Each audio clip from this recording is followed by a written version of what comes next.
2023년이 새롭게 시작한 지 얼마 되지 않은 것 같은데 벌써 11월에 첫 주가 시작되었습니다. 하지만 아직 한 해가 끝나지 않은 것인 만큼 이번 특강을 통해 11월을 더욱 보람차게 시작하셨으면 좋겠습니다. 오늘 제28회 학생성공 스토리 특강에서는 행정안전부 소속의 사무관님을 모셨습니다. 행정고시를 보게 된 과정과 합격하기까지의 스토리, 공직에서 근무하고 계신 경험담까지 알찬 이야기를 들어보는 시간 가져보겠습니다. 네, 그럼 오늘 특강 시작하겠습니다. 특강의 연사는 박찬혁 사무관님으로 경영학과 11학번으로 2019년도에 행정고시 재경직에 합격하셨는데요. 행정고시가 대한민국에서 가장 어려운 시험인 중 하나인 만큼 그 과정이 정말 만만치 않았을 것 같습니다. 사무관님의 진로를 고민하며 고시를 보게 된 과정과 고시 공부를 했던 경험담을 한번 들어보도록 하겠습니다. 행정안전부 지방재정경제실 재정정책과에서 근무하고 계신 박찬혁 사무관님을 모시겠습니다. 환영해 주시기 바랍니다.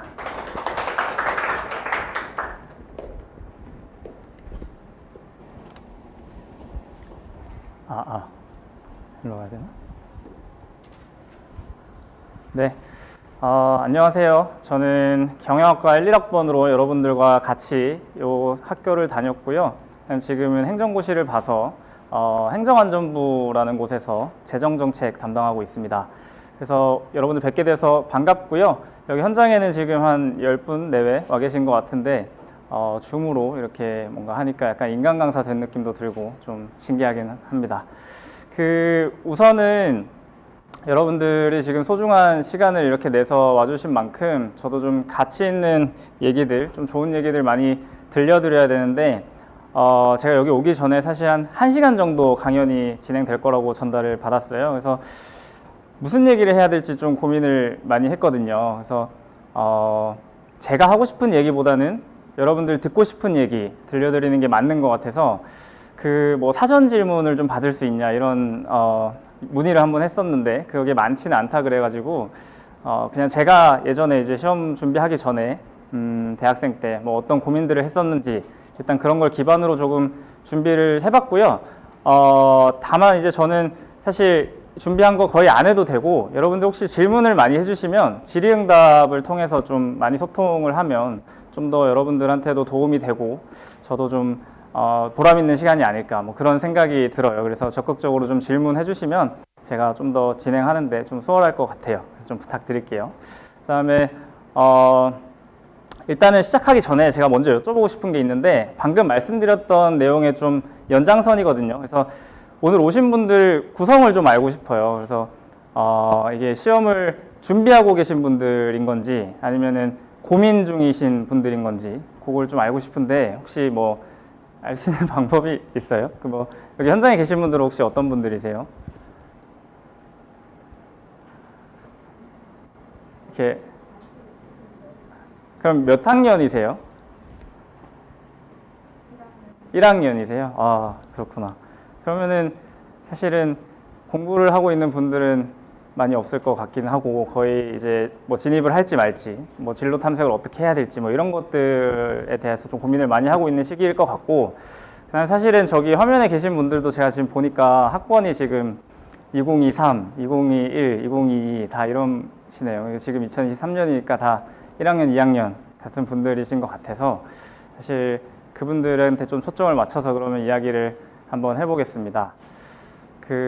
제가 지금 1, 2학번이니까 23년도면 제가 약간 99학번 이런 분들 보는 느낌인 거네요. 그래서 좀 시간이 많이 지났구나 하는 생각은 듭니다.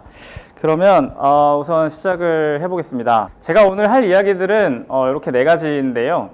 먼저 이렇게 시작하기 앞서서 이게 약간 허접해 보일 수가 있는데 제가 사실 저도 경영학과인데 PPT 자주 만들었는데 시간이 너무 없었어요. 그래서 제가 무슨 말을 해야 될지에 대해서는 정말 고민을 많이 해왔고 좀 바쁜 시기를 지나고 있어서 이런 포장을 잘 못했다. 이건 좀 양해를 해주시고 다만 제가 오늘 컨텐츠들은 많이 고민을 해왔으니까 그런 점은 좀 양해를 부탁드립니다. 그래서 일단 오늘 할 얘기는 크게는 3가지입니다. 첫 번째, 그 많은 진로 중에 왜 행정고시를 선택했을까?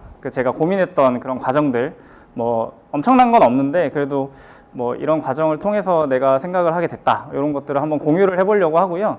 두 번째는 실제로 시험 준비 어떻게 했었는지 그 이야기를 조금 해보려고 하고, 마지막으로는 이제 제가 한 4년 차 정도 됐거든요. 그래서 합격하고 뭐 어떤 일들을 하는지 그래도 이제는 조금은 알려드릴 수 있을 것 같아서 준비를 해봤습니다. 그리고 이제 마지막으로는 그냥 여러분들한테 하고 싶은 얘기, 저도 이 자리에 왔으니까 뭐 조금 간단하게 한마디 해보려고 해요. 그래서 오늘 이런 그 텍스트에도 저의 의지를 좀 담았는데, 가능한 좀 폼 안 잡고 그 쉬운 말로 그냥 편하게 대화하듯이 좀 해보고 싶어요. 그래서 말들도 좀 구어체로 써봤고요. 일단 첫 번째 이야기 한번 시작해 볼게요. 왜 행정고시를 준비했을까? 우리가 이제 진로 탐색이라는 걸 할 때 사실 굉장히 많은 선택지들이 우리 앞에 있고, 그 다음에 그것들 중에 하나를 선택을 하게 되는데 그 기준도 사실 굉장히 여러 개가 있어요. 그래서 세상에 정답은 없는데 이런 선택지와 선택 기준들, 이제 그런 것들을 저만의 뭐 이제 고민들 조금 공유를 하고, 그 다음에 여러분들이 요거를 선택함에 있어서 조금 생각해봤으면 좋겠는 것들, 뭐 그거를 한번 공유를 해보려고 합니다. 결론부터 좀 말씀드리면, 제가 행시를 했던 이유는 요 문장 하나로 정리를 할 수 있을 것 같아요. 결국 우리가 인생의 3분의 1 정도를 일을 하는데 써요. 실제로 보통 더 많이 씁니다. 왜냐하면 뭐 일을 하다 보면은 거의 뭐 야근도 많이 하고, 사실 뭐 9 to 6 하시는 분들이 그렇게 많지는 않아요. 그래서 3분의 1 이상을 우리가 일하는데 사용을 하는데, 그 일하는 시간이 우리 사회를 위해서 조금이나마 의미 있고 좀 도움이 되는 일이었으면 좋겠다, 이런 생각을 좀 많이 했었던 것 같아요. 그래서 이제 공직에 오게 됐고, 뭐 저뿐만 아니라 공직에 계신 많은 분들이 사실 이런 생각을 갖고 계신 분들이 모여있죠. 그래서 제가 여러 가지 직업들을 생각해 보다가 내가 엄청나게 인생에서 많은 시간을 소비하는 이 일이라는 게 그냥 별 의미 없는 돈벌이 수단이라던가, 아니면 그냥 오로지 나 개인만을 위해서 하는 일이라면, 제가 이제 죽기 전에 내 인생을 돌아볼 거 아니에요. 그러면은 너무 후회가 될 것 같은 거예요. 그래도 내가 세상에 와서 조금이나마 도움이 됐다, 이런 말을 좀 하고 싶었고, 그 다음에 뭐 한 명이라도 좀 나로 인해서 좋아지는 사람이 있었다면 굉장히 보람 있는 일이 아닐까 생각을 했었고, 그래서 행시를 하게 됐습니다. 다음에 조금 구체적인 이야기들을 해보려고 하는데요. 이게 제가 가운데 오면 잘 안 보이긴 하는데, 일단 진로 탐색이라는 거는 사실 여러 가지 선택지들 중에서 뭔가 하나를 선택하는 그런 과정이라고 생각합니다. 그래서 세상에 나는 정말 이걸 좋아해, 그리고 나는 꼭 이런 일을 할 거야 라고 자신 있게 말하고 그걸 선택하고 하는 분들은 별로 없어요. 그래서 여러분들 앞에 보통은 놓인 선택지들을 그냥 하나씩 하나씩 생각을 해보면서, 이거는 뭐가 좋지? 이거는 뭐가 좋지? 야, 이거는 뭐 이렇게 하면 좋을 것 같은데? 이건 이게 좋을 것 같은데? 라고 누구든지 그렇게 생각을 해요. 그래서 이제 내가 하고 싶은 게 별로 없다라는 거에서 좀 약간 자책하는 분들도 계신데, 원래 그래요. 그래서 이 많은 선택지들을 살펴보는 것도 사실은 중요한 과정이라고 저는 생각을 합니다. 그 다음에 이제 두 번째는 우리가 선택을 함에 있어서 여러 가지 기준들이 생기는데, 그 기준들 중에서 어떤 거를 내 기준으로 삼을 거냐 하는 게 한 가지가 있다고 생각을 합니다. 예를 들면 저 선택 기준은 뭐 세속적인 기준으로서는 뭐 돈이 될 수도 있고, 뭐 명예, 권력, 뭐 이렇게 말하는 것들이 있잖아요. 그런 게 될 수도 있고, 혹은 그냥 내가 즐거운 일, 내가 하고 싶은 일, 이런 게 될 수도 있는 거고, 그 다음에 뭐 그냥 세상에 도움이 되는 일, 아니면은 뭐 그냥 내가 잘할 것 같은 일, 아니면 뭐 그냥 엄마가 하라고 하는 일, 뭐 누군가 좋다고 하는 일, 뭐 이런 여러 가지 기준들이 있을 수 있어요. 근데 요 선택지와 선택 기준들을 갖고 요 중에 이제 나만의 기준을 선택해서 하나를 뽑아내는 게 진로 탐색의 시간입니다. 그래서 이제 저는 돌이켜 보면 거의 유일한 기준을 갖고 있었어요. 그래서 돈이었던 것 같아요, 어릴 때. 그래서 어떻게 하면 돈을 많이 벌 수 있을까? 그래서 이 고민이 어디서 왔는지를 좀 생각을 해보면, 뭐 그렇게 마음대로 돈을 쓸 수 없는 환경이었던 것 같아요. 뭐 대부분 그렇겠지만 그렇게 뭐 풍족하게 돈을 쓸 수 있었던 건 아닌 것 같아요, 어릴 때. 그러다 보니까 뭔가 이제 돈을 사용해서 여러 가지를 굉장히 얻을 수 있겠다라고 생각이 들어서, 돈 많은 사람이 또 멋있어 보이기도 하잖아요. 그래서 나 무조건 돈을 많이 벌어야겠다라고 하면서, 이제 고등학생 때 사실 많은 사람을 만날 기회가 있는 것도 아니고, 그래서 돈을 많이 버는 직업을 하려면 뭐 어디로 가야 될까 하다가 이제 대학교도 상경계를 골랐어요. 저 때도 뭐 사실은 흔히들 하는 이제 뭐 대학이냐 전공이냐 이런 고민들도 있었는데 저는 뭐 그래도 무조건 경영학과 경제학과 가야 될 것 같다라는 생각에 상경계를 왔어요. 이 상경계를 와서 보니까 무슨 직업들이 있을까? 그래서 돈을 다루는 전공이니까 뭐 여기서 이제 할 수 있는 많은 것들이 실제로 돈 버는데 많은 도움이 되지 않을까라고 생각을 하고 왔는데 굉장히 다양한 진로들이 있더라고요. 근데 그 중에 그래도 좀 돈을 많이 버는 직종이 뭐 금융 그리고 컨설팅 뭐 이런 것들이 이제 경영학과에 사실 좀 꽃이라고 부르는 그런 진로들 중에 하나였던 것 같아요. 물론 이제 뭐 CPA 이런 것도 좀 있긴 한데 제가 거기에 큰 관심이 없었던 것 같아요. 그래서 일단 금융 컨설팅 이런 것들을 계속 이제 찾아보기 시작했어요. 그래서 1, 2학년 때는 사실 깊이 고민을 안 했고 이때는 정말 술 먹고 노는데 정신이 다 팔려 있었고 이제 군대를 가서 많은 생각들을 해봤던 것 같아요. 군대에서는 제가 이제 21개월 정도 근무를 했는데 정말 생각할 시간이 많거든요. 그래서 이제 그때 굉장히 많은 책도 읽고 인터넷 서핑도 많이 하고 그래서 뭐 어떤 직업은 어떻게 하는 거고 뭐 어떤 일을 하고 돈은 얼마나 벌고 뭐 이런 것들을 이제 계속 고민을 했습니다. 그리고 이제 전역을 했어요. 그리고 보통 군대를 갔다 오면은 저기 이제 문과에서는 학회라는 걸 많이 해요. 그래서 학회를 많이 하는데 그때 이제 제가 생각했던 저 대안들에 대해서 제가 정확히 알려면은 그런 걸 한번 해봐야 된다라는 생각이 들더라고요. 그래서 이제 그런 학회를 하려고 하는 도중에 이제 둘 중에 뭘 할까 이제 고민이 되잖아요. 근데 그 와중에 이제 뭐 뒤에 조금 나오겠지만 저 둘 중에 그래도 컨설팅이 좀 더 멋있어 보이는 거예요. 그냥 이제 뭔가 되게 기업의 문제를 해결한다고 하고 뭐 이렇게 솔루션을 주는 뭔가 그런 직업인 것 같고 금융은 또 나쁘게 보면 약간 돈놀이 한다고 볼 수도 있고 뭐 이제 그런 약간의 자존심 비슷한 걸 갖고 컨설팅 학회를 들어갔던 것 같아요. 그래서 이제 컨설팅 학회를 들어가서 한 1년 정도 열심히 했어요. 그리고 뭐 경영학과기도 했고 컨설팅이 사실은 경영학과에서 하는 걸 그대로 직업으로 옮겨놓은 거거든요. 주로 뭐 어떤 문제가 있으면 그걸 어떻게 해결할지에 대해서 같이 논의를 하고 그 다음에 그거에 대한 어떤 발표 이런 거를 통해서 사람들을 설득하고 뭐 이런 일들이에요. 대부분 그래서 PPT 찍고 뭐 앞에 나가서 발표하고 이런 거라서 사실 경영학과에서 하던 거랑 거의 똑같은 거더라고요. 그래서 해보니까 나름 재미도 있었습니다. 재미도 있었고 그 다음에 또 잘할 수 있는 일이라는 생각도 들었어요. 근데 결정적으로 한 가지가 계속 마음에 걸리더라고요. 약간 지금 뭐 물론 컨설턴트 굉장히 좋은 직업인데 제가 혹시 오해를 살까봐 하는 말인데 굉장히 좋은 직업이고 실제로 뭐 다양한 사회 가치를 창출하시는 분들이 많은 걸로 알고 있습니다. 제 이제 동료들도 좀 있고 하니까. 다만 이제 저는 이건 약간 답정너 직업이다라는 생각이 들더라고요. 그러니까 내가 솔루션을 주는 직업이 아니고 상대방이 원하는 답이 이미 있어요.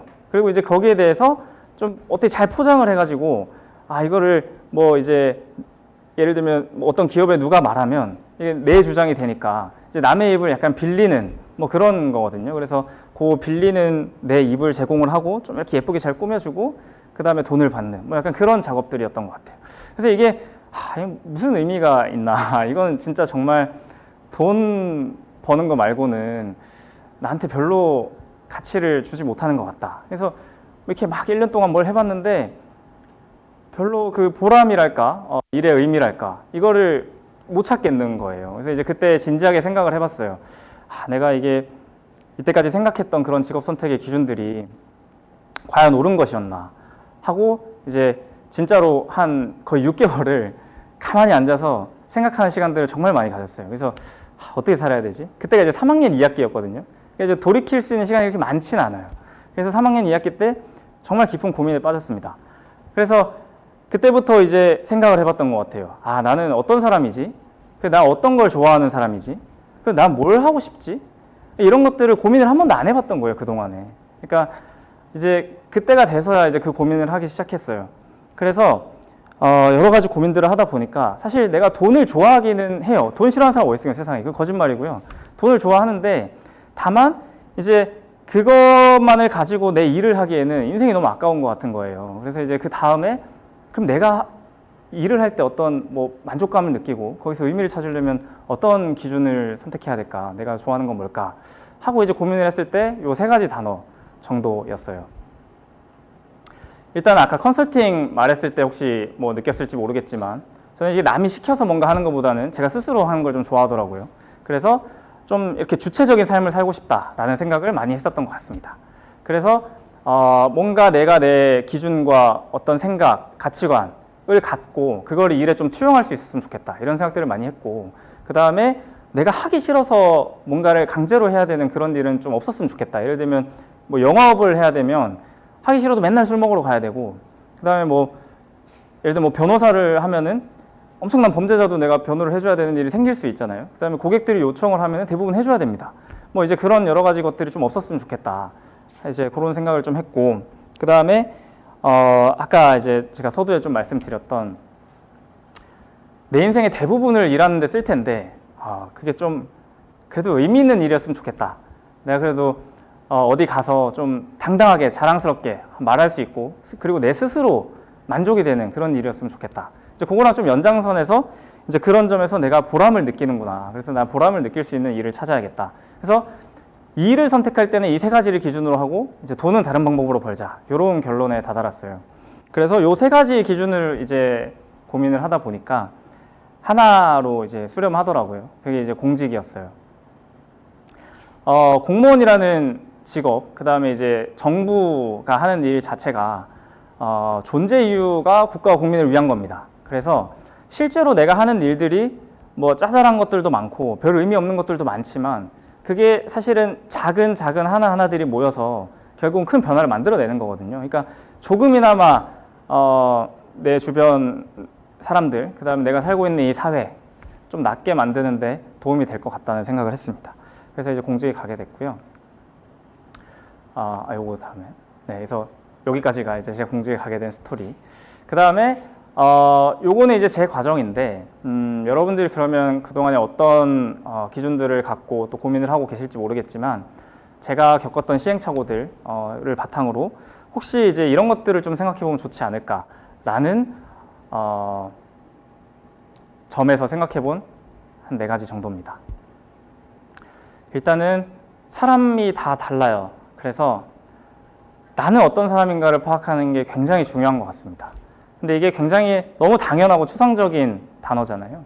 그래서 더더욱 별로 생각을 안 하게 돼요. 특히나 이 자리에 앉아 계신 여러분들이 제 생각에는 굉장히 우수하신 분들이 많아요. 근데 그런 우수한 사람일수록 굉장히 불행하게도 나는 어떤 사람이고 내가 뭘 좋아하는지 별로 고민해 본 경험이 많지 않아요. 대부분 사회가 좋다고 하는 거, 그 다음에 누군가 이렇게 닦아놓은 길, 뭐 이런 것들을 주로 따라가게 되고, 이제 그거를 잘 해낸 사람들이 여기 모여있기 때문에 실제로 내가 어떤 사람인지, 내가 뭘 좋아하는지 이런 것들을 고민해 본 경험이 저는 많이 없었을 거라고 거의 확신할 수 있어요. 그 다음에 그래서 저는 이 작업이 가장 선행됐으면 좋겠다라는 생각이 들고, 물론 정답은 없는데 그래도 이 고민을 해보고 뭔가를 선택하는 것과 그게 아닌 거랑은 굉장히 큰 차이가 있을 거라고 생각하고, 실제로 제 주변에서도 이 작업을 나중에 이제 회사에 가서 한 사람들이 많아요. 그럼 대부분 이제 만약에 고민을 하고 그 똑같은 선택을 했으면 후회를 안 했을 텐데 그 고민의 과정이 없었기 때문에 오는 후회들이 있거든요. 그래서 이제 그런 후회들을 하지 않기 위해서는 이걸 좀 먼저 해보면 좋겠다라는 생각이 들고, 그 다음에 사실 이 2가지가 좀 걸리는데, 내가 좋아하는 일이 있고 잘할 수 있는 일이 있어요. 저는 이제 2가지의 좀 교집합을 잘 찾아야 된다고 생각을 하는데, 이걸 해보기 위해서는 사실은 밑에 그 경험이란 걸 해봐야 된다고 생각합니다. 그래서 스스로 검증을 해봐야 돼요. 그래서 일단 내가 좋아하는 일들의 리스트가 있을 겁니다. 근데 대부분 사실 뭐 약간 그냥 좋다고 생각하는 일일 거예요, 아마. 그 막상 일로 하면 별로 안 좋을 수도 있어요. 그리고 2번째는 내가 이런저런 경험들을 해보면 나만의 장점이 좀 보여요. 예를 들면 저는 이제 뭔가 앉아서 엄청 이렇게 장기간 동안 오랫동안 뭘 하는 거를 별로 좋아하지 않더라고요. 그래서 교수는 안 되겠다 뭐 이런 생각을 했었던 것처럼 그건 내가 잘할 수 없는 일이라고 생각을 했거든요. 여러분들도 내가 잘할 수 있는 일, 그 다음 잘할 수 없는 일, 이런 것들을 조금만 생각해 보면 금방 알 수 있어요. 그리고 좋아하는 일도 알 수 있어요. 이제 그 중간들을 생각하다 보면 한 몇 가지 대안이 나올 거거든요. 이제 그 대안이 나오면 저 맨 위에 있는 기준, 이제 그걸 기반으로 좀 판단을 해보시면 좋지 않을까. 그 다음에 이게 실제로 해보기 전엔 정말 모르거든요. 그러니까 제가 공직에 오기 전에 했던 생각들, 그리고 지금 공직에 와서 일하면서 느낀 것들 정말 180도 다릅니다. 그리고 요 말을 좀 해주고 싶은 게, 남들이 볼 때는 굉장히 좋아 보이는 것들은 사실 우리 인생의 하이라이트 씬이에요. 그 뒤에 있는 정말 많은 NG들, 그 다음에 뭐 정말 많은 그냥 일반적인 풍경들, 그런 것들은 남의 눈에 보이지 않아요. 그래서 내가 해봐야 된다고 하는 거거든요. 그래서 저는 이제 요 말을 좀 한마디로 잘 정리했다고 생각하는 게, 그 페이스북 창업자가 했던 말이 있어요. 여러분들이 나를 볼 때 이 화려한 모습을 보겠지만, 사실 나는 내 시간의 거의 90%는 책상에 앉아서 그냥 코딩하는 데 씁니다 라고 하더라고요. 그게 별로 안 멋있어 보이잖아요. 사실 그냥 가만히 앉아서 컴퓨터로 하는 게.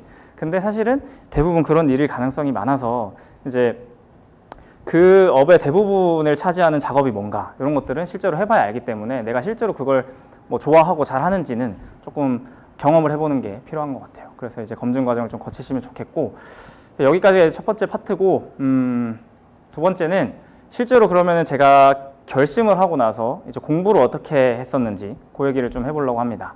근데 이것도 사실 공부 방법론이 있을 것 같고, 그 다음에 이제 공부를 하면서 제가 느꼈던 것들, 그 다음에 여러분들이 이제 공부를 하게 되면 좀 가져야 될 자질이랄까, 어떤 필요한 것들, 뭐 이런 것들을 조금 나눠서 생각을 해봤어요.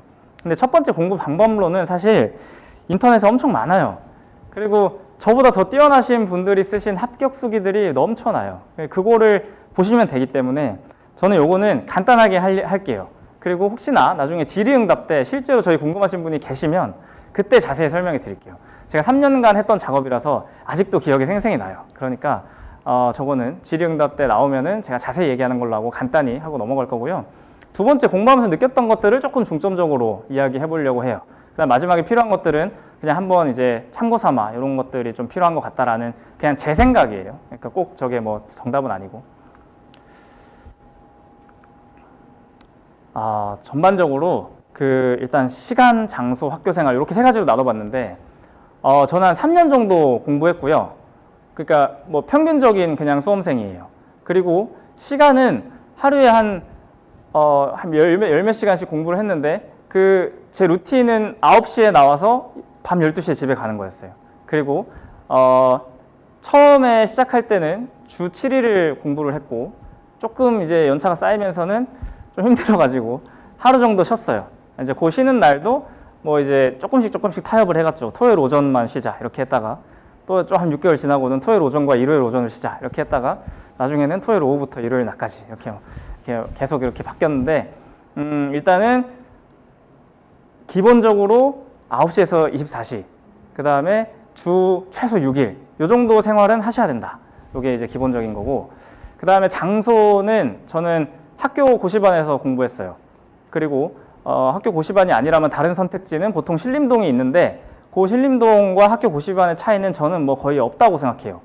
다만 유일한 차이라면 내가 인강을 들을 수 있는지, 그 다음에 아니면은 그 현장에서 강의를 들을 수 있는지, 요 정도 차이밖에 없는 것 같고, 간혹 가다가 인강을 잘 못 들으시는 분들이 있어요. 그냥 책상에 앉아서 이제 컴퓨터를 보고 있으면 딴짓을 하게 돼서 나는 현강을 듣고 싶다.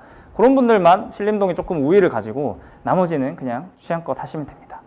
학교 생활은 저는 처음에 한 1년 정도는 통으로 휴학을 했고요. 두 번째는 1학기는 공부를 하고 2학기는 학교를 다녔어요.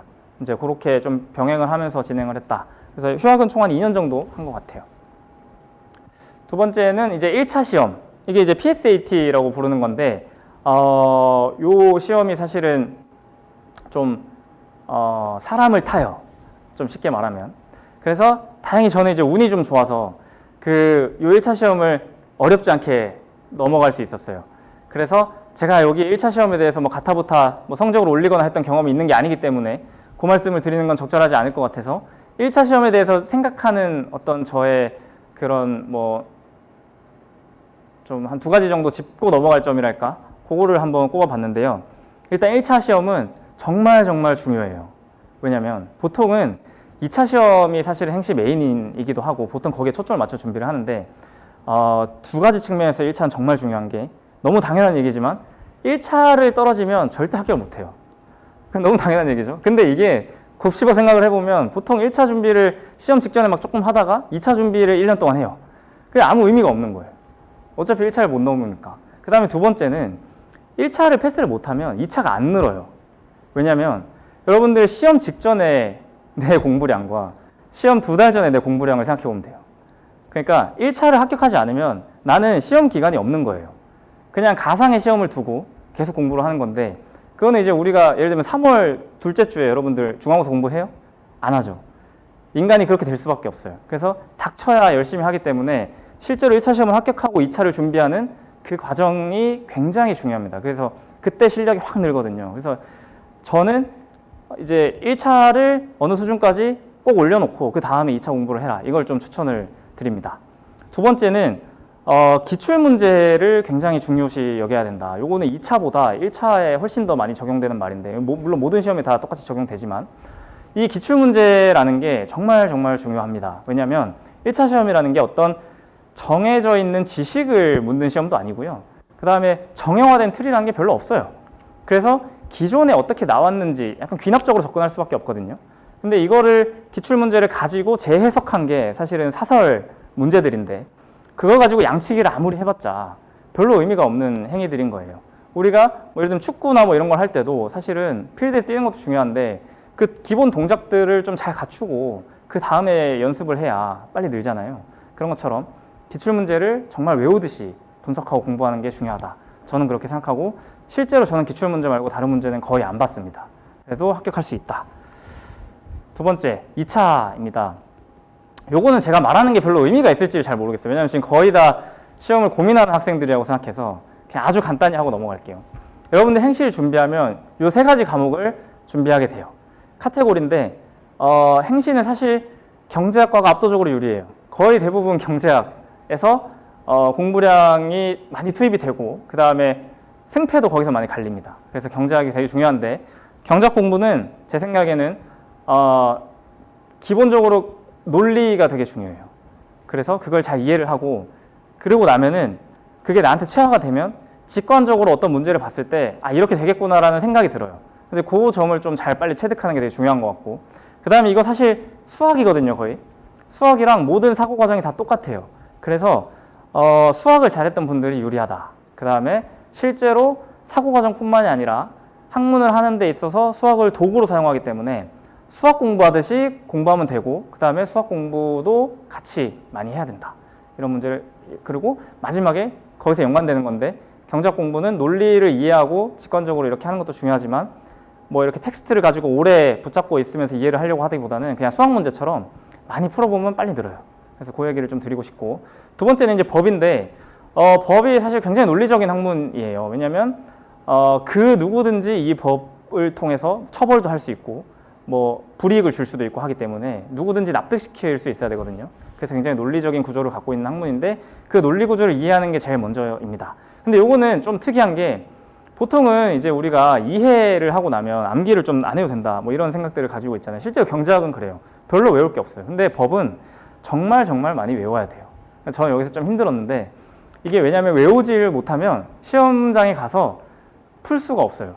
그러니까 내가 머릿속으로 논리 구조는 쫙 나오고 거기에 대해서 내가 충분히 말로 설명도 할 수 있고 충분한 시간만 주어지면 내가 할 수 있는데, 이게 2시간 만에 10페이지를 실제로 손으로 써야 되거든요. 그럼 이제 그거를 생각을 하는 순간 떨어져요. 그냥 기계처럼 써야 돼요. 그래서 암기를 정말 많이 많이 해야 된다. 요거를 뭐 이해하려고 자꾸 하지 말고 그냥 외우세요. 마지막 논문 과목은 이제 재경직 같은 경우는 행정학만 하고, 일반 행정 같은 경우는 행정학, 정치학 이런 걸 하는데, 이 논문 과목은 사실 경제학이나 법처럼 어떤 정해진 틀이 있는 게 아니라서 저는 좀 어렵더라고요. 근데 이걸 또 잘하시는 분들도 계신데, 그래서 제가 막 그렇게 잘했던 과목은 아니기 때문에 조금 조심스럽게 말씀을 드리자면, 일단은 이 논문 과목들은 결국 현실에 일어나는 어떤 현상들을 가지고 각자의 의견들을 내는 학문이라고 좀 생각이 들어요. 그래서 그런 사례들을 좀 보다 보면은 좀 이해가 쉬워져요. 왜냐하면 이론들을 보면은 막 되게 큰 얘기들, 담론들 이런 거 있거든요. 근데 너무 이해가 잘 안 되고 하기 때문에 실질적인 사례들을 중심으로 좀 분석해 보는 게 필요하다. 그 다음에 아까 제가 말했듯이 누군가에 대한 의견들을 내는 작업들이기 때문에 이게 실제로 공부를 하고 답안을 쓸 때도 약간 내가 이 텍스트를 가지고 누군가랑 대화를 한다라고 생각을 하면은 좀 글을 쓰기가 쉽더라고요. 그러니까 그냥 남들한테 어떻게 설명하는 듯이 그렇게 좀 쓰면 되고, 결국은 그리고 이것도 그 내 의견을 좀 설득력 있게 전달하는 과정이기 때문에 이런 설득의 과정이 좀 중요한 것 같다. 그래서 이런 점에 초점을 두고 저는 공부를 했고, 뭐 이게 정답인지는 잘 모르겠어요. 여러분들이 잘 판단하시면 될 것 같고, 마지막 3차. 요거는 면접인데요. 요즘은 어떤지 모르겠는데 저는 시험 볼 때 6분의 1 정도가 면접에서 떨어졌어요. 그러니까 탈락률이 한 17% 이 정도 되는 거죠. 그렇게 낮은 확률은 아니에요. 그러니까 6명이 있으면 보통 6명이 한 조로 들어가거든요. 그럼 무조건 그 중에 한 명 떨어지는 거예요. 그래서 실제로 그런 게, 왜냐면은 그 6명 조 배정 자체를 성적순으로 해요. 그래서 떨어질 사람이 거기 무조건 한 명 껴있어요. 근데 걔한테 기회를 주는 거예요. 정말 잘하면 붙여줄게. 그러니까 이런 느낌이기 때문에 기본적으로는 성적순이다. 그러니까 큰 이변이 없으면 2차 때 받았던 성적, 그걸 그냥 쭉 이제 일렬로 세워가지고 합격을 시킨다. 이게 이제 기본 방침이고, 그 다음에 이거는 공부 방법이랄 게 사실 없어요. 이거를 뭐 이렇게 학원에서도 뭐 주장하고 뭐 각자의 주장하는 게 있는데, 저는 그렇게 생각합니다. 면접은 가서 평생 동안 내가 살아왔던 거 보여주는 자리지, 뭐 단기간에 1, 2주 어떻게 해가지고 바꿀 수 있는 게 아니라고 생각해요. 다만 이제 그래도 뭔가 준비는 해야 되니까 굳이 준비를 하자면 그 밑에 있는 2가지 단어를 중심으로 준비를 했으면 좋겠다. 그러니까 여러분들이 이때까지는 종이에다가 뭔가 시험을 봤어요. 근데 면접장에 가면은 말로 시험을 봐야 돼요. 그래서 실제로 그 말을 안 해보면 말이 안 나와요. 그래서 말하는 연습을 좀 많이 하면 그나마 좀 도움이 될 수 있다. 그 다음에 2번째는 이 면접이 거의 하루 종일 하거든요. 제가 그때 뭐 아침에 8시 뭐 이렇게 들어가서 저녁 한 6시쯤 나왔던 것 같은데, 하루 종일 하다 보면은 그 굉장히 많은 영역의 평가들이 있어요. 근데 학생들이 흔히 하는 착각, 뭐 이건 제 생각이긴 하지만, 약간 직무 역량 테스트가 있고 공직관 테스트가 있는데, 이 앞단에 초점을 많이 맞춰요. 그러니까 직무 역량을 거기서 자기가 증명할 수 있다고 생각합니다. 근데 저는 너무 과감한 생각이라고 생각해요. 거기 앉아 계신 면접관들이 그 이제 현직 공무원으로 활동하고 계신 한 국장급 정도 되는, 그러니까 한 20년 정도, 행실 합격하다 20년 정도 근무하신 분, 그 다음에 퇴직하신 관료, 그 다음에 교수님, 이렇게 있어요. 그러니까 아무리 날고 기어봤자 이분들 눈에는 귀여워요. 그러니까 직무 능력으로 이 사람들한테 인정받을 수 있다고 생각하면 저는 안 된다고 생각해요. 근데 여러분들이 그 어른이고 이렇게 젊은 사람들이 와 있다고 생각해 보세요. 그러면 내가 만약에 얘가 성적이 안 되는데도 얘를 꼭 합격시키고 싶어. 그러면 뭐 때문에 합격시킬까요? 정말 아이고 예쁘다 하는 그런 느낌, 그걸 주는 게 중요하지 않을까 싶어요. 저는 정말 이 친구 정말 같이 한번 데리고 일해보고 싶은데, 뭐 그러니까 이런 거 있잖아요. 뭐 공직관, 그러니까 좀 오글거려가지고 제가 말은 못 하겠는데 막 엄청나게 내가 이 직업관이 투철하다 막 이런 것들 좀 보여주면 그분들 입장에서도 좀 이렇게 입에 바른 말인 거 알면서도 괜히 좀 뿌듯하고 흐뭇한 그런 감정이 사실 어른들은 들어요. 그래서 그걸 공략하는 게 좋지 않을까, 저는 그렇게 생각합니다. 그 다음에 이제 2번째, 공부를 하면서 느꼈던 것들 한 3가지 정도 있는데요. 일단은 저는 고시 공부하면서 진짜로 제 인생 가치관이 바뀌었어요. 진짜 인생 내 맘대로 안 되더라고요. 저는 그 전까지는 정말 내가 생각한 대로 내 인생을 설계할 수 있다고 생각했고, 내가 노력해서 안 되는 거 없다고 생각했어요. 그리고 실제로 한국 학생들이 그렇게 교육을 받습니다. 근데 세상에 내 맘대로 되는 건 진짜 하나도 없어요. 그리고 내 계획대로 되는 것도 없어요.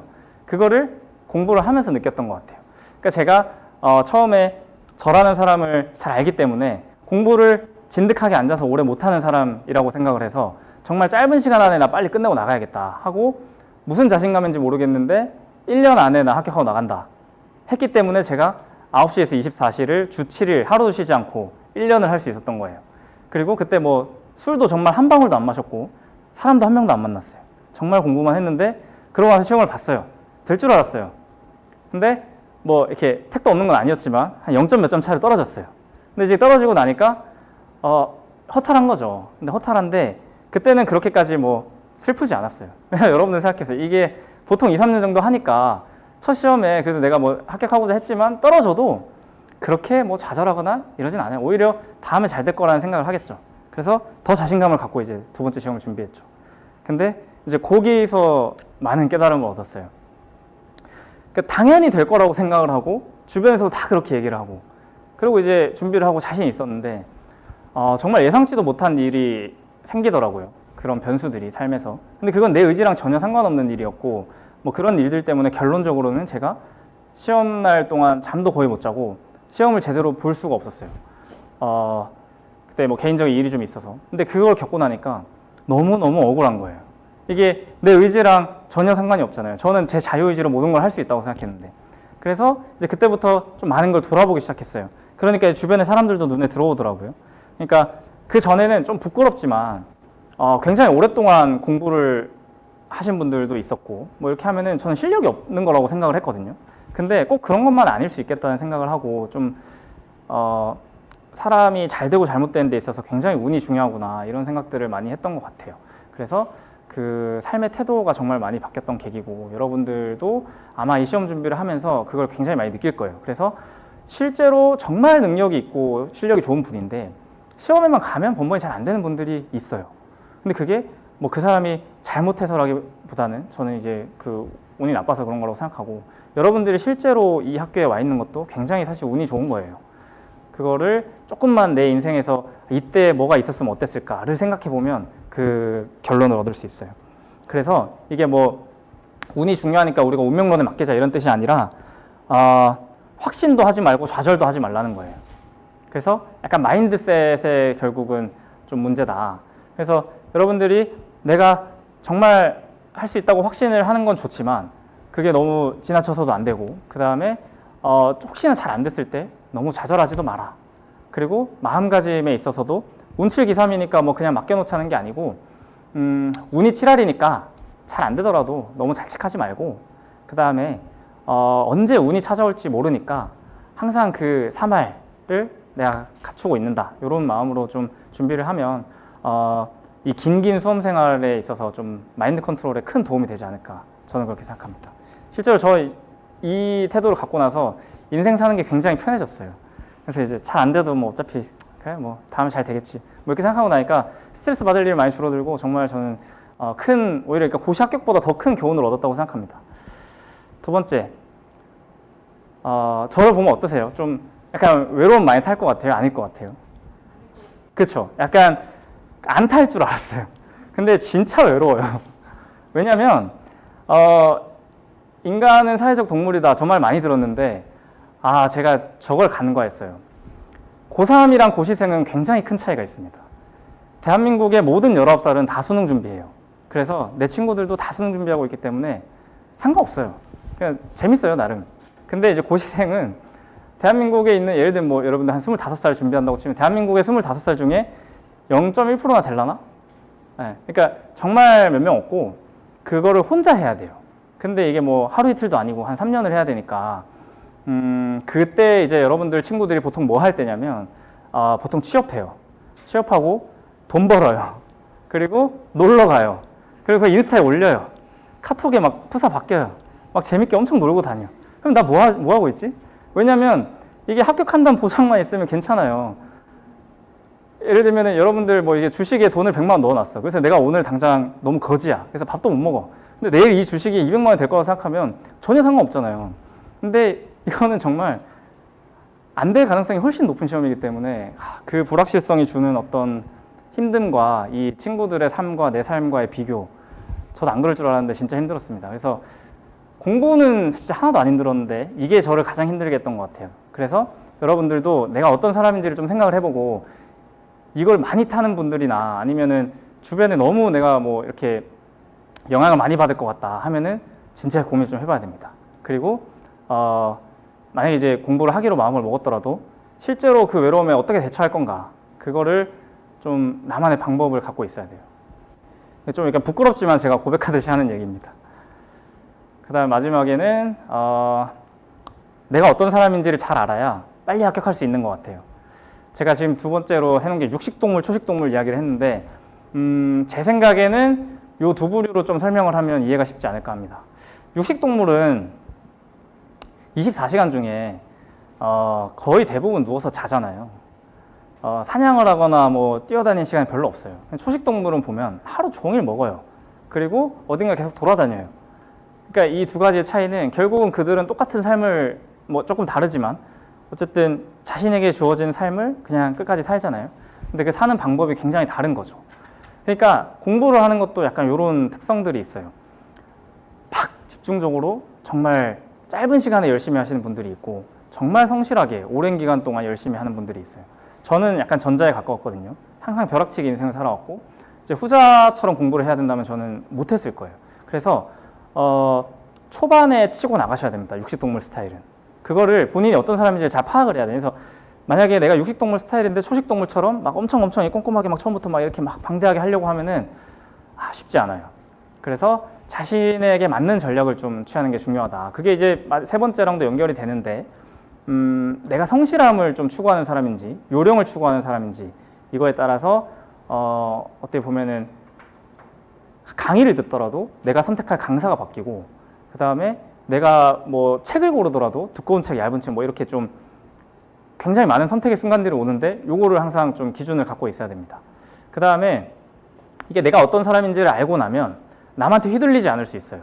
왜냐하면 그 공부를 하면서 보면은 옆에 내 경쟁자들이 엄청 많습니다.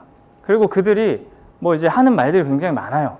뭐 7시에 이제 일어나서 11시에 집에 간다 그래서 뭐 세븐일레븐이라 부르기도 하는데 뭐 이제 그런 삶을 살아야 합격할 수 있다거나 아니면 뭐 이제 이 시점에는 뭘 해야 된다거나 아니면 시험이 끝나도 우리는 열심히 공부를 해야 된다거나 뭐 이런 걸 하는 사람들이 있는데 내가 스스로 내가 어떤 사람인지 모르면 불안해요.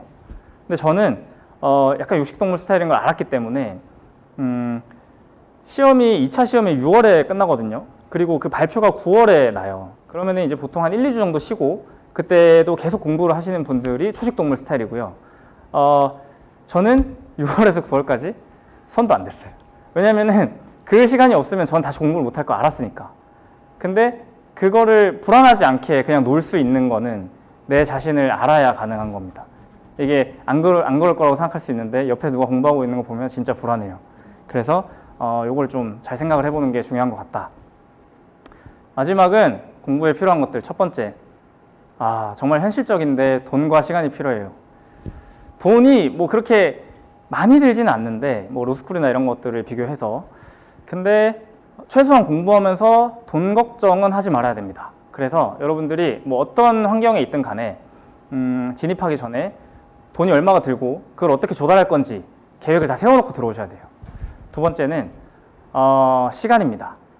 여러분들이 고시 공부를 하는 시간은 정말 여러분들 인생의 꽃과 같은 시간이에요. 근데 합격한다는 보장도 없이 보통 2, 3년을 써야 된단 말이죠. 그래서 이제 그거를 내가 잘 감내할 수 있을 건가 요거를 이제 좀 생각을 해봐야 되고 마지막으로 기회비용인데요. 이제 저 2, 3년을 쓰고 나면 여러분들이 그때 하지 못하는 것들이 굉장히 많아요. 그러니까 예를 들면 저는 대학생활 하면서 별로 후회가 없는데 이것저것 많이 해봐서 교환학생 못 가본 게 좀 후회돼요. 그래서 고시 공부를 하면은 사실 그거 갈 수가 없잖아요. 그래서 그거가 저한테는 큰 기회비용이었고 두 번째는 제가 이제 꿈이 있는데 여행을 좋아해가지고 세계 일주 하는 꿈이 있었어요. 근데 이제 고시 공부하느라고 그것도 포기했죠. 그래서 그런 것들이 내가 엄청나게 중요하게 생각하는 나의 삶의 가치들이지만 어떻게 보면 포기해야 되는 기회비용들이 될 수가 있다. 그래서 이런 기회비용들을 그냥 이제 기회비용이라고 생각하고 내가 내 의사결정 기준에서 지우려면 내가 얼마나 하고 싶은 일인지 그 다음에 내가 이 일을 왜 하고자 하는지 이거에 대한 본인만의 답이 있어야 됩니다. 두 번째, 체력과 멘탈. 굉장히 장기전이거든요. 그래서 체력이 정말 부족한 분들이 종종 보여요. 근데 항상 1년 동안 부족한 게 아니라 정말 몰아치워야 될 시간들이 있거든요. 근데 그때 돼서 부족함을 느끼면 늦어요. 그러니까 평소에 체력 관리를 좀 해두는 게 필요하고 그 다음에 체력보다도 더 중요한 게 멘탈이에요. 그래서 불확실성, 외로움, 아까 앞에 했던 얘기들이 있죠.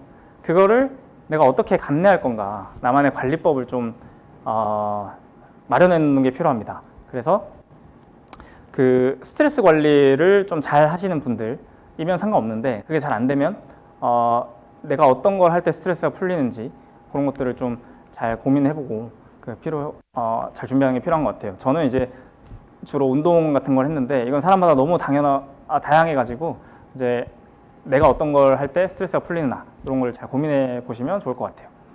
마지막으로는 요겁니다. 이게 참 냉정한데 굉장히 뛰어난 분들이 다 인생 걸고 하는 시험이에요. 그래서 둘 중에 하나가 있는지 좀 생각해 보면 좋을 것 같아요. 좀 너무 건방진 얘기가 될 수도 있어서 하지만 그래도 내가 좀 뭔가 이렇게 똑똑하다 이런 생각을 하면 좀 수험생활 편하겠죠. 근데 그게 아니라 내가 그냥 평범한 것 같아. 그러면은 저 뒤에 성실성, 그러니까 정말 많은 노력을 하실 생각을 하고 할 필요가 있는 것 같아요. 그래서 공부를 할 때는 이 두 가지를 좀 명심을 하면 좋을 것 같습니다. 마지막으로 실제로 들어오면 어떤 일을 하는가 여기에 대해서 좀 써봤는데 사실은 제가 썼던 것들이 뒤에 나오는 것들이 좀 노잼이에요. 그래서 왜 노잼이냐면 정말 재밌는 이야기들을 하려면 실제 사례가 나와야 된다고 생각해요.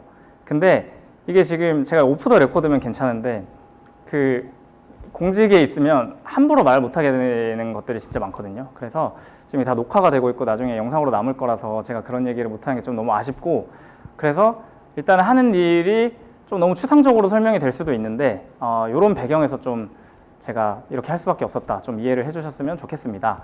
그래서 여러분들이 혹시나 나중에 실제로 뭐 어떤 사례들을 좀 알고 싶으면 여기 현장에 계신 분들은 뭐 나중에 따로 이야기를 할 수도 있을 거고, 아니면 혹시 기회가 된다면 제가 나중에 오프 더 레코드로 들려드릴 수 있도록 할게요. 기본적으로는 사실 정책을 만드는 사람입니다. 이 정책 입안자라는 단어가 굉장히 많은 의미를 내포하고 있는데요. 모든 정책은 내 손에서 시작합니다. 이거는 정말 사실입니다. 세상에 어떤 정책도 사무관의 손을 거치지 않은 정책은 없습니다. 그리고 사무관 선에서 시작하고 대외적으로 공표도 됩니다. 다만 결정권은 없어요. 근데 실질적인 결정권이라는 개념에서 보면 굉장한 결정권 혹은 재량이 있을 수도 있습니다. 그 이야기가 뭐냐면, 일단 여러분들이 이제 주로 합격을 하게 되면 중앙정부라고 부르는 각 부처들에 가서 여러분들이 담당하는 정책들이 하나씩 생길 거고요. 그 정책들을 새로 어떤 걸 만들어내거나 아니면 기존에 있는 걸 좀 개선시키거나 이런 작업들을 그냥 평생 하게 됩니다. 평생이 아니고 사무관 때 하게 되는데, 그걸 하면서 두 가지 케이스가 있을 수 있어요. 그러니까 실무선에서 좀 판단해서 이걸 해야겠다라고 생각을 해서 추진하는 일들이 있고요. 위에서 떨어지는 일들이 있거든요. 근데 어쨌든 간에 다 사무관들이 작업을 하고, 예를 들면 뭐 어떤 정책 사례가 있을지 모르겠는데 뭐 예를 들면 뭐 부동산 뭐 이런 게 좀 민생이 하니까 뭐 부동산 실수요자들을 위한 어떤 대책을 만들어야 된다 하면은 그걸 뭐 어떻게 할 건지에 대해서 사회에 굉장히 많은 아이디어가 있긴 있잖아요. 근데 그 중에 어떤 걸 선택할 건가 하는 거는 그냥 사무관 판단이 좀 많이 작용을 해요. 그래서 뭐 예를 들면은 뭐 생애 최초 주택 구입 시 뭐 취득세 감면 이런 거라든지, 아니면은 뭐 최근에는 출산 가구에 대한 뭐 특공 제도 뭐 이런 것들 다 이제 실무자 손에서 시작하는 겁니다. 그리고 이 입안자가 사실은 결정권이 없다고 생각할 수도 있는데 제가 생각할 때는 사무관의 역량이 뛰어날수록 결정권이 생깁니다. 저도 그걸 좀 경험을 해봤는데 결정권자들은 사실 모든 정책의 세부 내용을 알 수는 없습니다. 그래서 기본적으로 입안자가 가져오는 그 틀 안에서 생각할 수밖에 없어요. 그래서 내가 짜놓은 이 프레임을 그 사람한테 설득만 시키면 그냥 내가 결정권자가 사실상 되는 겁니다. 그래서 사무관이 생각해서 하는 것과, 근데 누가 아무리 생각을 하더라도 이게 사무관 생각에 설득이 안 되면 사실 시작하기가 어려워요. 그래서 그런 점에서 상당한 우리 사회의 어떤 많은 정책들을 좀 재량을 갖고 할 수 있다고 볼 수도 있고, 그 다음에 뭐 여러 가지 이런 수단들이 있는데 지금 시간이 많이 없다 그래서 일단 이게 다 노잼 이야기니까 그냥 좀 빨리 지나갈게요. 그 다음에 뭐 이것도 그냥 지나갈게요. 그리고 이것도 지나갈게요. 그 다음에 요거는 조금 하면 좋은데, 정부의 역할. 그러니까 정부가 하는 일이 뭐냐 하면은 결국은 사회에 어떤 규칙을 만드는 일인 것 같아요. 그리고 그 규칙을 만들어 놓고 개인들한테 그 규칙을 지키는 범위 내에서는 자유를 보장해 주는 게 정부의 일이라고 생각하는데, 정부 일이 굉장히 어려운 게 요 하나로 끝나지가 않고 실질적으로 살다 보면 굉장히 많은 사안들에서 형평, 조정, 배려 이런 것들을 요구하게 됩니다. 근데 두 가지는 굉장히 상충되는 작업들이거든요.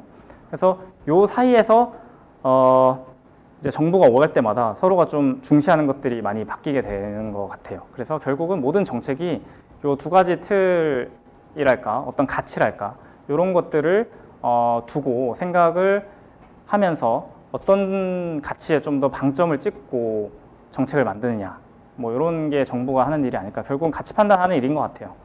그래서 뭐 공익과 공공선 이거 보면 알겠지만 무슨 말인지 하나도 모르겠잖아요. 저걸 누가 어떻게 정의를 할 수 있을까요? 근데 이제 저것들을 추구해야 되는 게 정부의 일이고, 그래서 사실은 굉장히 추상적이고 좀 어렵고 뭐 그런 점도 좀 있어요. 그다음에 요거는 이제 여러분들이 고민을 하는 상황이니까 실질적으로 이제 공무원이 되면 어떤 역량을 가진 사람들이 좀 잘 할 수 있느냐, 이런 것들을 제가 생각을 좀 해봤는데 이게 여러분들이 생각하는 그 문구들이랑 굉장히 다를 겁니다. 왜냐하면 보통은 뭐 어떤 뭐 문제 해결 뭐라 그러지, 뭐 약간 좀 단편적인 그런 능력들을 많이 생각을 했던 거죠. 저도 학생 때는. 근데 결국은 이게 크게는 조직생활하는 직업이 있고 혼자 일하는 직업이 있거든요. 근데 이거는 완전 조직생활 정말 끝판왕이에요. 그래서 여러분들 혼자가 잘나봤자 같이 일하는 능력이 뛰어난 사람들이 훨씬 더 인정을 받습니다. 그래서 개인의 능력보다도 협업할 수 있는 능력, 이런 게 정말 중요한 것 같아요. 두 번째는 공무원은 그러니까 정부가 무슨 일을 할 때 이 말로써 하는 것보다는 대부분 문서로 일합니다. 그래서 글을 잘 쓰고 요 문서를 가지고 남들과 커뮤니케이션 하는 게 일이기 때문에 이런 걸 좀 잘 쓰는 사람들이 좀 많이 인정을 받는 것 같다.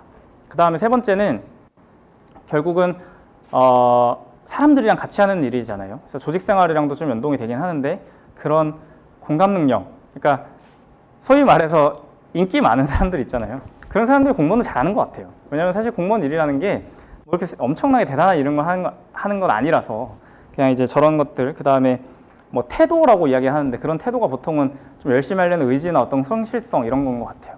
그래서 뭐 제가 이 말을 왜 이렇게 썼냐면 여러분들 막 엄청 똑똑하고 막 대단한 사람들이 일 잘할 것 같잖아요. 전혀 그렇지 않습니다.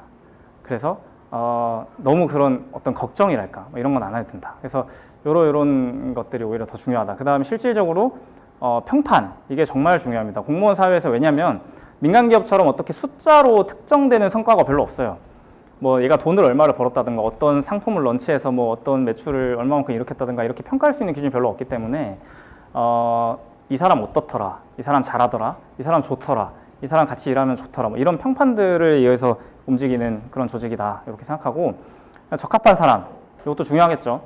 첫 번째, 돈에 대한 욕망이 크면 절대 하지 마세요. 제가 진짜 정말 말리고 싶어요. 왜냐면 진짜 못 벌어요, 생각보다. 그래서 저거 크면 안 돼요. 그리고 저게 뭐 돈을 물론 좋아하지만 제가 말하는 건 그런 거예요. 그러니까 저는 사실 뭐 신라호텔 가서 뷔페 먹으면 물론 좋지만 그게 뭐 저한테 그렇게 큰 가치를 주진 않아요. 그냥 동네 김치찌개 먹으면 맛있거든요. 그래서 그런 거 별로 상관없는. 근데 만약에 내가 맨날 오마카세 가고 싶고 막 이러면은 사실 안 하는 게 좋아요. 두 번째, 이런 거에서 큰 가치를 느끼는 사람도 있거든요. 그러니까 내가 돈을 쓰면서 굉장히 즐거운 사람이 있고, 그것보다도 그냥 남들한테 좀 인정받고 내가 어떤 명예 이런 거에 되게 큰, 소위 말하는 우리가 뽕이라 그러잖아요. 그런 거에 좀 많은 영향을 받는 사람들이 있어요. 그런 사람들이 좀 어울리는 것 같고. 그 다음에 세 번째는 요거 약간 갈리는데, 작은 일이라도 내가 처음부터 끝까지 내 의지를 갖고 좀 이렇게 막 해가는 걸 좋아하는 사람이 있고, 좀 거시적이고 큰 일, 그래서 나 진짜 너무 이런 일도 해보고 정말 좋다, 막 이런 거를 좋아하는 사람들이 있거든요. 그래서 그런 좀 큰 일을 좋아하고 내가 뭔가 성취감에서 내 어떤 의미를 찾는 사람들이 좀 많은 것 같아요, 제가 볼 때는. 그래서 그런 점들을 내가 좀 갖고 있나를 생각해 보면 좋을 것 같습니다. 그리고 마지막으로 이건 제가 그냥 좀 하고 싶었던 말인데, 여러분들이 지금 거의 저학년들이라서 사실 제가 이게 엄청 고학년들이면 이 말 안 하려고 그랬는데 꼭 하고 싶은 말이 있어요. 지나고 보니까 대학 생활이 진짜 정말 소중한 시간이더라고요. 그래서 낭비하지 말았으면 좋겠어요. 특히 어떤 거 하면서 낭비하지 않았으면 좋겠냐면 그냥 스펙 쌓기 이런 거 안 했으면 좋겠어요. 그거를 나쁘다는 게 아니고 내가 원하는 삶이 뭔지, 나는 뭘 좋아하는지 이런 것들을 좀 더 많이 고민을 해봤으면 좋을 것 같아요. 왜냐면 그 여러분들이 쌓는 그 스펙들 하나하나 그게 된 게 큰 것 같지만 지나고 보면 별거 아니더라고요. 결국은 그게 내 인생을 크게 바꾸지는 못하고 어차피 남들 다 갖고 있는 거고, 그것보다는 나중에 어쨌든 사회에 나가서는 뭐 토익 점수 20점, 30점 높은 것보다 그냥 내가 갖고 있는 내 어떤 심지랄까? 그냥 내 신념들, 그 다음에 내가 갖고 있는 어떤 뭐 자신감, 뭐 여러 가지 내 신념 이런 게 훨씬 중요한 것 같고, 이제 그런 것들을 저는 어디서 찾았으면 좋겠냐면 경험에서 찾았으면 좋겠어요. 강의실에 앉아 있는다고 별 답이 나오지 않고 여러분들이 굉장히 많은 경험들을 해봤으면 좋겠습니다. 이것도 해보고 저것도 해보고 여행도 많이 다니고 뭐 실패해도 괜찮고 시행착오 겪어도 좋으니까 많은 걸 하면서 어차피 인생에 답이 없거든요. 그래서 여러분들만의 답을 찾는 작업들 좀 많이 했으면 좋겠어요. 그냥 제가 조금 더 그랬으면 좋았을 것 같다라는 점에서 말씀드리는 거니까 참고하면 좋을 것 같습니다. 저는 여기까지 하겠습니다.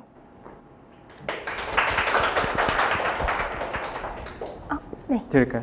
아니요, 네. 같이 제가요? Q&A 시간 네. 가져야 하니까요. 네, 박찬혁 사무관님께서 이제 진로 선택 어떻게 하면 좋을지, 그리고 고시 공부하신 얘기부터 고시 공부하면서 느꼈던 점까지, 그리고 역량, 마지막으로 사회 이제 대학교 신입생 분들한테 해주고 싶은 얘기까지 정말 뜻깊게 얘기를 해주신 것 같습니다. 그럼 바로 이제 사무관님과 소통하는 시간 가져보겠습니다. 강연을 들으면서 느꼈던 점, 궁금했던 점 벌써 채팅으로 많이 나와져 있는데요. 좀 더 얘기 나눠보도록 하겠습니다. 그러면은 질문 조금 더 작성하시는 동안 사전 질문 가져보겠습니다. 일단 첫 번째 질문이 어떤 이유로 재경직을 선택하셨는지 이 얘기가 나와 있었는데 사실 이제 앞서서 얘기를 해주신 것 같아요. 혹시 더 얘기해 주실 부분이 있으실까요? 저 질문은 제가 대답을 안 한 것 같긴 한데 그 재경직은 이제 제가 경제학을 좀 좋아했어요. 그래서 진로도 좀 그쪽으로 하고 싶어서 재경직을 하면 대부분 경제부처나 경제 관련된 일을 하게 되거든요. 그래서 그때 준비를 했었고, 또 한편으로는 어차피 할 거면 좀 더 제일 어려운 거 하면 좋을 것 같아서 한번 해봤어요. 네, 솔직한 얘기로. 네. 정말 대단하신 것 같습니다. 네, 이게 이 질문이 같이 나왔던 게 좀 그 선택에 국가나 국민을 위한 어떤 신념이 반영이 되어 있었는지 이 질문이 제 3번 질문하고도 연관되어 있는데요. 3차 면접 때 이제 공직관 얘기를 해주면 더 좋을 것 같다고 얘기를 하셨는데 조금 오글거리다고도 얘기를 해주셨지만 이렇게 사전 질문으로 들어왔었어요. 3차 면접 때 그 신념을 어떻게 말씀을 드렸고 반영을 했는지가 질문으로 들어왔습니다. 일단은 재경직을 선택한 거에 사실 그런 신념을 있진 않고요. 그거는 이제 행정고시라는 직업을 선택할 때 그 신념이 반영이 많이 됐었죠. 그러니까 왜냐하면 이 고시를 하고 공직에 오게 되면 포기해야 되는 것들이 되게 많거든요. 아까 말했던 것처럼 뭐 페이랄지 아니면 사실 일도 엄청 힘들어요.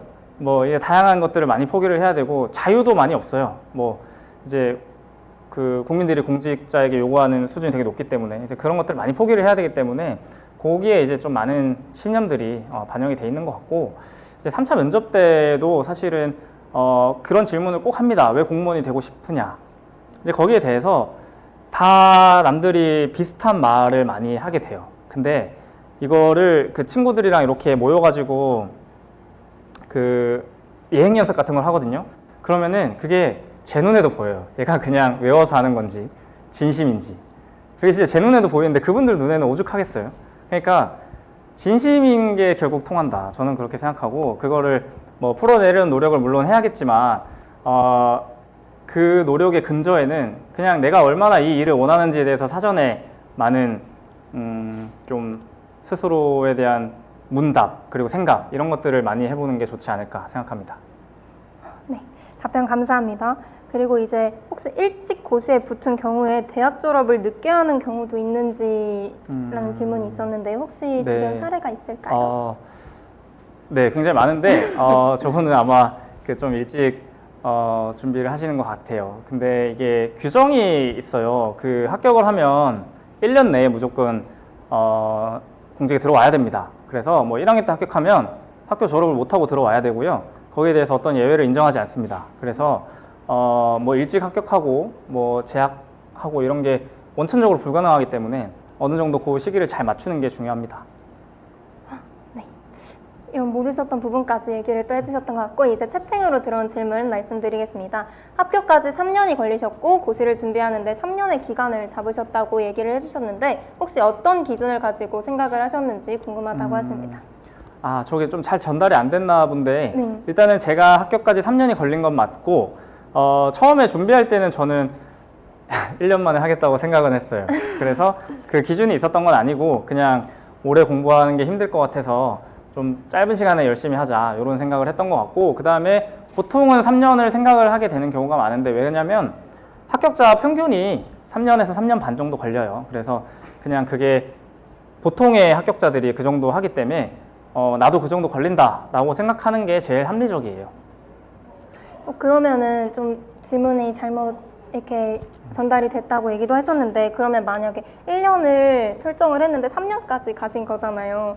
만약에 3년째도 떨어졌다면 4년까지 준비를 하실까요? 그 마감 기준을 어떻게 잡으셨는지가 궁금하신 그쵸, 것 같아요. 네. 맞아요. 아, 그렇게 생각할 수 있겠다. 근데 네. 그거는 그쵸. 일단 제가 안 가본 길이라서 정확하게 좀 답변이 될지는 잘 모르겠는데 저는 합격하던 해에는 이거 떨어지면 더 이상 안 하겠다고 생각을 했었어요. 근데 그 본인만의 기준을 정하는 게 좀 중요한 것 같은데 뭐랄까 그거는 어떤 자기의 우선순위 이런 거에서 오는 것 같거든요. 그래서 내가 오랜 시간을 가지고도 이거를 준비를 할 만큼 가치가 있다고 생각하면 하는 거고 저는 근데 개인적으로 이제 더 안 해야겠다고 생각을 한 게 더 이상 못할 것 같았어요. 스스로가 다시 이걸 한 번 더 1년 더 이건 진짜 못할 것 같아서 내 길이 아닌가 보다 생각하고 다른 길 가려고 했었는데 뭐 아마 시험 준비를 하다 보면 본인이 좀 느끼게 될 것 같아요. 그냥 한 번 더 해야겠다 이런 생각이 들더라고요. 네, 두 번째 시험 떨어졌을 때. 네. 네, 답변 감사합니다. 네, 그러면은 두 번째 질문입니다. 혼자 공부하기 때문에 외로움을 겪지 않을 거라고 생각을 했는데도 외로움을 겪으셨다고 얘기를 또 해주셨어요. 이 혼자 공부해야 되는 외로움 그리고 비교해서 오는 외로움을 겪으셨다고 하셨는데 어떻게 또 대처를 하셨는지 어떻게 이겨내려고 하셨는지도 궁금합니다. 맞아요. 이거는 정말 사람마다 너무 다른데 저는 그냥 자기 합리화 그 정신승리라고 하죠. 그거 많이 했어요. 그러니까 어차피 잘 될 거고 뭐 그냥 잠깐 지나갈 거예요. 왜냐면 그 힘듦이 사실 최종적으로 잘 될 거라고 생각하면 좀 덜 힘들더라고요. 그래서 그냥 아무 근거 없는데 그래서 그냥 나 잘 될 거라고 생각하고 했던 것 같아요. 그리고 운동 많이 했어요. 그게 생각이 많을 때 몸을 움직이면 좀 도움이 되더라고요. 그래서 그냥 아무 생각 없이 예를 들면 뭐 전력 질주 이런 거 하면 아무 생각 안 나거든요. 그걸 하고 나면 또 몸이 되게 개운해요. 그러고 나면 또 그냥 다시 리프레시 되고 뭐 이런 생활들을 좀 했던 것 같습니다. 근데 뭐 사람에 따라서는 뭐 연애를 한다거나 이런 걸 통해서 해소를 하시는 분들도 있고 뭐 아니면 친구를 만나서 일주일에 한 번씩 술을 먹는다거나 이렇게 해소하시는 분들도 있고 다 사람마다 너무 다르기 때문에 내가 어떤 사람인지 좀 잘 파악하고 거기에 맞게 대처하시면 될 거라고 생각합니다. 외로움을 대처하는 방법까지 또 얘기를 해주셨습니다.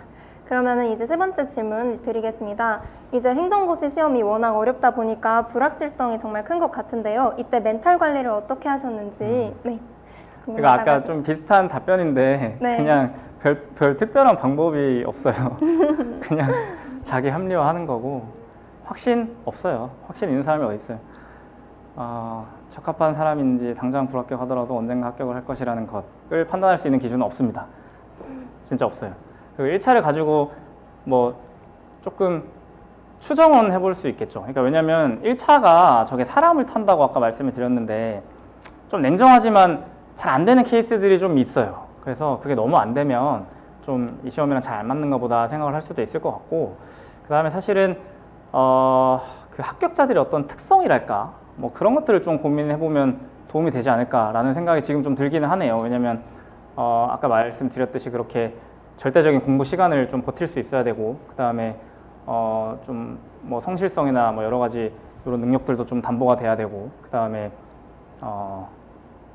오랜 시간 내가 장기전을 버틸 수 있는 그런 자세가 돼 있어야 되고 뭐 그런 것들을 좀 생각을 해보면 도움이 되지 않을까. 그 뭐 능력적으로 내가 반드시 합격할 거다 이렇게 생각 가지고 공부하는 사람 저는 못 본 것 같아요. 네. 엄청난 확신까지는 없지만 그래도 계속된 자기 암시와 또 열심히 하겠다는 마음으로 이제 계속 이겨내셨던 것 같습니다.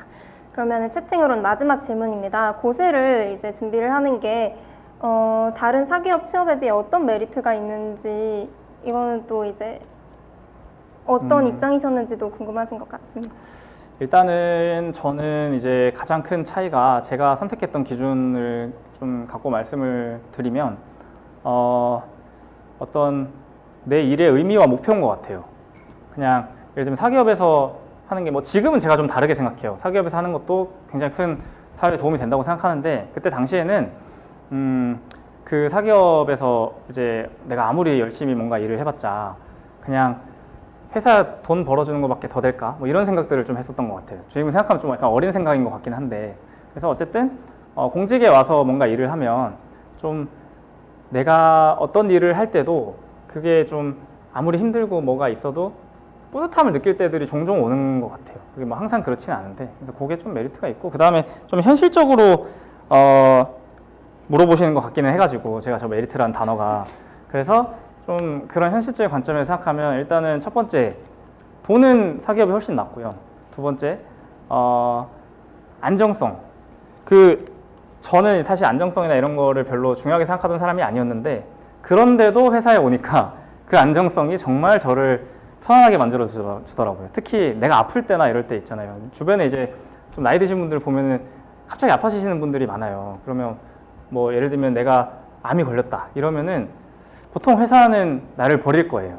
근데 제가 있는 조직은 어쨌든 내가 돌아갈 자리가 있을 것 같아요. 그래서 그런 것들이 좀 큰 어떤 안정감을 주긴 하더라고요. 특히나 그게 이제 내가 가족이 생기고 좀 지켜야 될 게 많아지면 그게 많은 도움이 될 것 같아요. 그 다음에 세 번째는 이게 사실 좀 조심스러운 게 공무원들이 이런 걸로 공격을 많이 받기 때문에 유학 갈 수 있어요. 국비 유학. 그리고 해외 주재관 갈 수 있어요. 네, 뭐 이런 거 원하시는 것 같아서. 네. 그게 굉장히 큰 게 석사 유학 미국 가려면 내 돈으로 가면 2, 3억 들거든요. 그리고 회사에서 보내주지도 않을걸요 아마.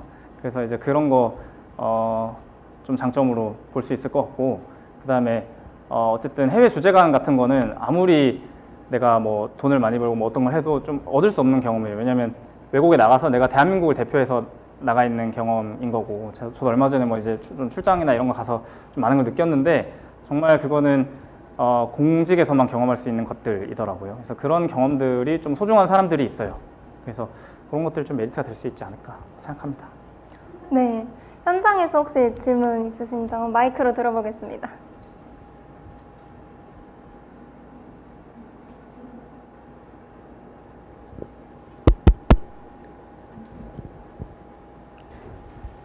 네, 말씀해 주시면 다시 한번 전달드리도록 하겠습니다. 지금 1차를 준비하고 있는데요. 네, 제가 초시생인데 아직 초시생 동기들이랑 선배들이랑 같이 이제 스터디를 조직해서 하려고 해요. 근데 이제 1차를 준비하실 때 어떻게 이제 시간을 분배하셨는지, 스터디는 또 어떻게 활용을 하셨는지 또 궁금하고 학교 생활이랑 또 병행을 하려고 하니까 어떻게 해야 될지 잘 모르겠어서 좀 조언을 주시면 감사하겠습니다. 그 1차가 사실 사람마다 공부법이 좀 다른 것 같아요. 근데 저는 사실 스터디가 어떤 효용을 주는지 개인적으로는 잘 좀 의문을 품고 있던 사람이라서 스터디는 저는 안 했었고요. 왜냐하면 스터디 한다고 보통 이제 거기서 하는 게 모여서 같이 문제 푸는 작업이 하나가 있고 두 번째는 그 뭐 이렇게 문제를 가지고 토론하는 뭐 그런 작업들이 있어요. 근데 그 두 번째 작업이 저는 이게 무슨 의미가 있지라는 생각을 좀 했거든요. 왜냐면 어차피 다 비슷한 사람들끼리 모여가지고 그 막 이렇게 토론하고 하는 게 큰 의미가 없다 이런 생각을 했던 게 시간도 굉장히 많이 들고 그 다음에 뭔가 엄청난 새로운 아이디어가 별로 안 나왔던 것 같아요. 그래서 저는 스터디는 잘 안 했고 그냥 혼자 공부했는데 근데 이제 그런 점에서는 또 좋을 수도 있어요. 그러니까 혼자 만약에 계속 하게 되면 좀 루즈해지고 그냥 뭐 진도도 잘 못 지키고 그 다음에 딱 시간 맞춰서 긴장감 있게 못 풀고 뭐 이런 것들이 좀 있을 수도 있으니까 그거는 뭐 스터디를 하면 확실히 도움을 받을 수 있을 것 같긴 합니다. 그리고 뭐 공부 방법은 제가 아까 말했듯이 사실 굉장히 여러 가지 방법이 있고 그래가지고 그냥 기출문제 좀 열심히 같이 분석하는 게 좋지 않을까 뭐 이런 생각을 했고 아까 두 번째 질문이 뭐였죠? 죄송하지만. 대학생활과 병행 대학생활 병행. 어떻게 하셨는지. 그거는 사람마다 좀 다른데 저는 개인적으로는 초창기에 휴학을 하는 거는 괜찮다고 생각해요. 왜냐면 이게 약간 모든 어떤 학습이라는 게 처음에 막 해서 올려놓는 게 중요한 것 같긴 하거든요. 예를 들면 운전 같은 것도 면허를 땄다가 뭐 한 며칠 운전하고 다시 장롱에 면허 넣었다가 며칠 운전하고 이거 한 10년 해봤자 안 늘어요. 그러니까 처음에 한 일주일 한 달을 차가지고 그냥 계속 돌아다니면은 한 1년 뒤에 해도 다시 그 실력이 남아있거든요. 그래서 그런 것처럼 그 공부도 좀 처음에 집중해가지고 정말 빡세게 한 사이클을 돌리는 게 나중에 그러면은 학교 다니면서 해도 좀 남아있는 것 같아요. 그래서 그거는 저는 그렇게 추천합니다. 네. 감사합니다. 네, 이상으로 Q&A 시간 마치도록 하겠습니다. 감사합니다. 네, 감사합니다. 네, 오늘 특강이 정말 진로를 고민하고 있는 학생에게도 혹은 이제 실제로 행정고시를 준비하고 있는 학생에게도 정말 큰 도움이 됐을 것 같은데요. 28회 학생성공 스토리 특강을 마치겠습니다. 감사합니다.